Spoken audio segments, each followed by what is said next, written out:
Einstein's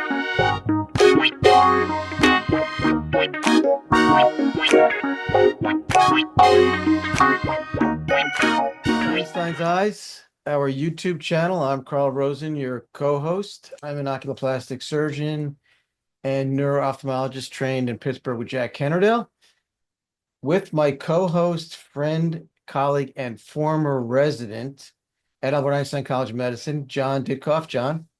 Hi, all. I'm coming here from northern New Jersey, although it feels like Alaska today. It's pretty cold. And I'm a general ophthalmologist. I specialize in cornea. Trained at Albert Einstein with Carl, hence Einstein's Eyes. And looking forward to a good subject today. That's right up Carl's alley. Right. So today we're going to talk about a really interesting topic called entropion, Entropion. It's an oculoplastic area of concern, a condition that affects the eyelid, usually the lower eyelid, that can have a significant impact on your eye or ocular health. It's a condition that happens more as you get older. There's three big branches. There's something called involutional entropion, which is basically related to age. And most folks with entropion are over 60.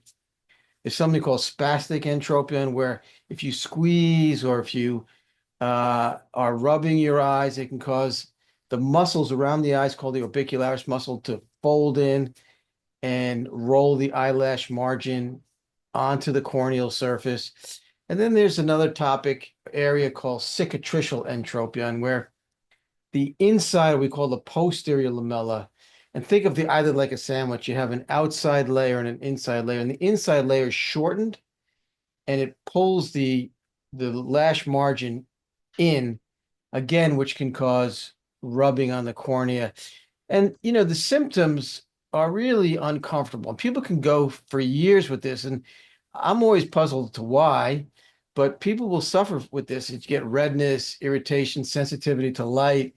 You get tearing, blurred vision, foreign body sensation, itching, discharge, and burning. And it's all related to the eyelid margin folding in and rubbing on the eye. And I have an image of that, which I will share. Image of a lower lid, the right lower lid, eyelid margin folded in. And you can see the eyelashes are rubbing on the eye. And, most of the time it's just annoying, irritating. It's like having a pebble in your shoe. But if it rubs on the cornea and causes disruption to the corneal surface, which we call the epithelium, it can be big trouble. You can get an ulcer, and you can really, really suffer with this. Jon, any comments on something like this? I thought that was a great summary, a great picture. So the picture definitely shows the problem. You have that foreign lid rubbing against the eye, as Carl said. It is interesting you brought up spastic. So as a cornea specialist, I've seen patients occasionally, it's not common, where their eye's so inflamed from dry eye or some procedure they had done, where it's so inflamed that the eyelid will turn in. And it's been difficult for me. Sometimes if they come in as a new patient, I don't know if the eyelid is causing the irritation or the irritation is causing spasticity of the eyelid to rub against it. So sometimes I treat it, and then all of a sudden they're completely better. And I realize they don't need surgery, because as Carl's going to get into, there's really only a few treatments for this. I mean, sometimes just to kind of see if I think what's going on is the lid or the eye, I might have them tape their eyelid away from their eye short term, just to make sure they feel better. And then once it's feeling better, release the tape. But Carl will get more into treatment. Let's talk about treatment. So there's a number of simple things that you can do, and we'll escalate up the treatment ladder. But initially, you can just treat with drops and lubricants, gels, to kind of help out if it's only happening intermittently. But as it becomes more permanent and the feeling is just more aggressive, you're going to want to do a couple things. One, you can put some tape on the lower lid to pull it down, and that can last for a day or two, because eventually the tissue, the skin, is just too irritated and too unhappy to continue.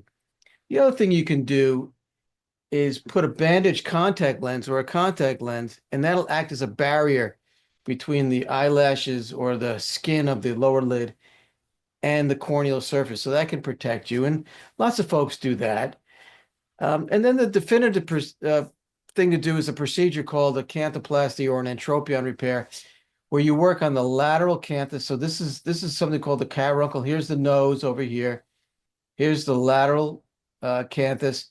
And what we do is we create a tarsal strip and we tighten the lid horizontally. There's two vectors we work on. We work on a horizontal vector, which is at the canthus. You create a tarsal strip and place it at something called Whitnall's tubercle, which is the tissue or the periosteum along the bone of the lateral orbital rim.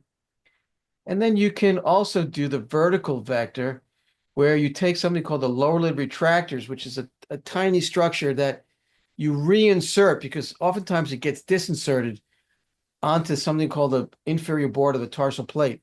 So two vectors are acting to stabilize this. And really, the success rate's about 97, 98% in my hands. And I've done well over 1,000 of these, maybe a couple thousand.